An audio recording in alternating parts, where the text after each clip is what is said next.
नमस्कार जोहार सभी दोस्तों का स्वागत है आप सबका आज की वीडियो में।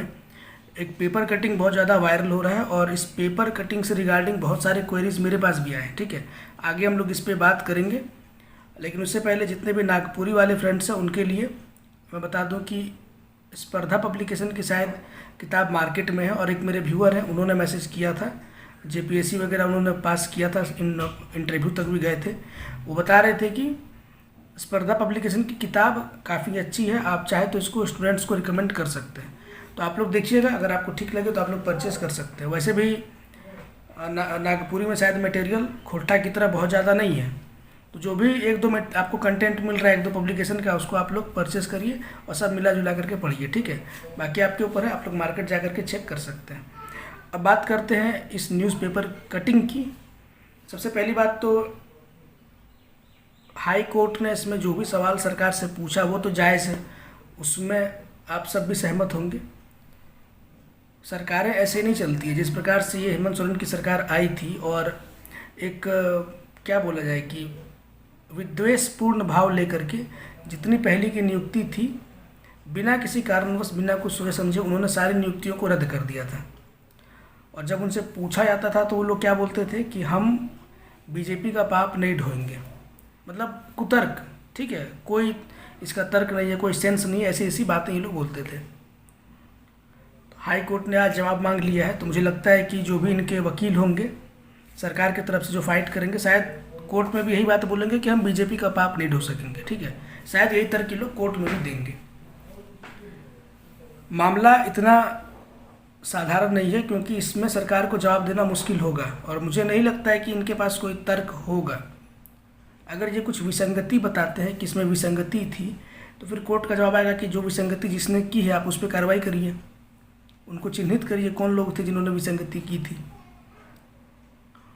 तो मोनोपोली किसी की नहीं चलती है, कोर्ट बैठा हुआ है। ठीक है, अगर कोई भी सरकारें चाहेंगे कि जो भी मेरा मन आएगा, खास करके राज्य की सरकार, मैं वो कर लूँगा, तो इतना आसान नहीं होता है। ठीक है, एक बात यहाँ पे और मैं क्लियर कर दूँ कि अभी जितनी वैकेंसीज आई है, चाहे उत्पाद सिपाही हो, चाहे सीजीएल हो, जो भी हो, इन वैकेंसीज का इससे कुछ लेना देना नहीं है। ठीक है, अगर कोर्ट में सरकार हारती है और कोर्ट बोलेगी कि आप इसको कंप्लीट कराइए, तो वो अलग मसला है, सरकार उसको अलग तरीके से कंप्लीट कराएगी, वो सरकार का टेंशन है। लेकिन उसकी वजह से अभी की वैकेंसीज को रद्द कर दिया जाएगा या फिर इस पर स्टे लगेगा, ऐसा कुछ नहीं होने वाला है। इसके लिए आप लोग निश्चिंत रहें। ठीक है, ये बिल्कुल अलग चीज़ है। अगर सरकार वहाँ हार जाती है और कोर्ट बोलता है कि आप इन नियुक्तियों को कंप्लीट कराइए, तो डेफिनेटली सरकार को उसको कंप्लीट कराना होगा। ठीक है, लेकिन इसको भी सरकार साथ में लेकर के चलेगी। जाहिर सी बात है, सरकार का हेडेक बहुत बढ़ेगा। ठीक है, इतना आसान उनके लिए नहीं रहने वाला है, क्योंकि सरकार अगर कोर्ट उन नियुक्तियों को कंप्लीट कराने के लिए बोलेगी तो उसके लिए समय सीमा भी निर्धारित करेगी। ऐसा नहीं है कि सिर्फ ये बोल देगी कि आप इन नियुक्तियों को कंप्लीट कराएं। कोर्ट क्या करती है, टाइम भी उनको देगी कि आप इतने समय के अंदर कंप्लीट कराएं। ठीक है, तो आगे देखना दिलचस्प होगा कि 11 तारीख को सरकार क्या जवाब देती है। ठीक है, ये देखना इंटरेस्टिंग होगा। जो भी लोग वीडियोस को देख रहे हैं, आप लोगों से रिक्वेस्ट होगा चैनल को सब्सक्राइब करें, वीडियो को लाइक करें। ठीक है, लेकिन इतना ध्यान में रखें, इसीलिए बोला जाता है कि जब भी आप किसी का चुनाव करें तो सोच समझ के करें। बहुत इम्पैक्ट सोसाइटी पे पड़ता है हमारे वोट करने का, हमारे डिसीजन लेने का। लेकिन जब वोट करने की बारी आती है, लोग पता नहीं किस दुनिया में खो जाते हैं और बाद में फिर परेशान होते रहते हैं। झारखंड उसका बेस्ट एग्जाम्पल है, खास करके छात्रों के लिए। देखिए कि पिछले 4-5 साल में आपके साथ क्या क्या हुआ है और अभी भी हो रहा है। ठीक है, आप उन चीज़ों को फील करिए, उसके बाद फिर डिसाइड करिएगा। उसके बाद अपना जात देखिएगा, अपना धर्म देखिएगा और देखिएगा कि इसके पूर्व में जो सरकार थी उस टाइम पे क्या हुआ और अभी जो सरकारें हैं वो क्या कर रही हैं।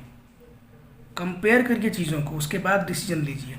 मुझे काफ़ी उम्मीद थी इस सरकार से कि बहुत उम्दा काम करेगी, लेकिन अभी तक सरकार उस पर खरी नहीं उतरी है और देखते हैं, बहुत समय कम बच गया है।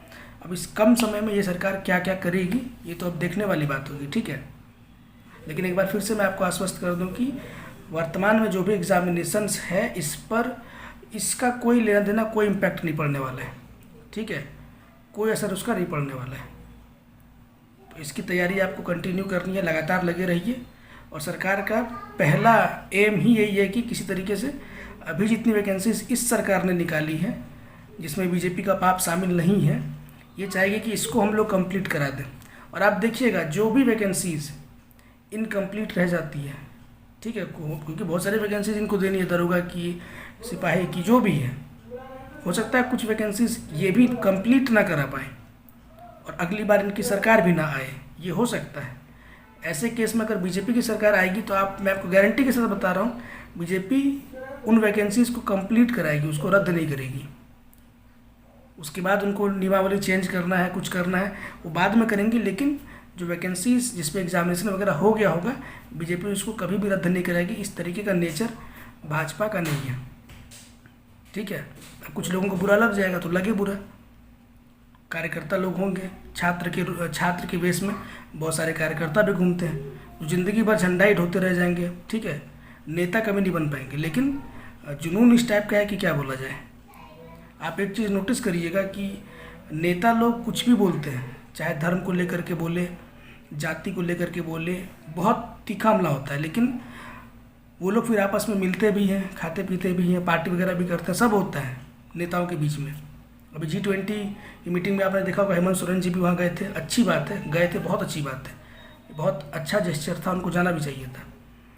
स्टालिन वहाँ पे आए थे, जिनके बेटे ने पूरे सनातन को ख़त्म करने की पटकथा तैयार कर दी थी, ठीक है, उसके पिताजी वहाँ गए हुए थे, ममता बनर्जी गई थी। इन लोगों के बीच में कितना शब्दों का आदान प्रदान होता है, लेकिन मिलते भी हैं। लेकिन कार्यकर्ताओं की बात की जाए, छात्रों की बात की जाए तो अलग ही दुनिया है इन लोगों की, ठीक है। ये अपने नेता के खिलाफ कुछ नहीं सुन सकते। और ऐसे ही डेडिकेटेड कार्यकर्ता, डेडिकेटेड भक्तों की वजह से राज्य भी गर्त में जाता है, देश भी गर्त में जाता है। तो अपने उस बैकग्राउंड से बाहर निकलिए, हर समय अपनी जाति और अपने धर्म को लेकर के आगे मत आ जाइए, ठीक है। और भी बहुत सारे कारण हैं, उन कारणों का तलाश करिए, ठीक है, और समाज निर्माण में अपना भी योगदान दीजिए। बाकी देखते हैं, 11 तारीख को डेट दिया गया है, 11 तारीख को क्या होगा इसको भी हम लोग बताएंगे आपको, ठीक है। वैसे आपको पता खुद भी चलेगा, लेकिन ये जो सवाल हाई कोर्ट ने उठा दिया है, इसका जवाब सरकार के लिए उतना आसान नहीं रहने वाला है, ठीक है। मिलते हैं किसी और वीडियो में, तब तक के लिए टेक केयर, गुड बाय।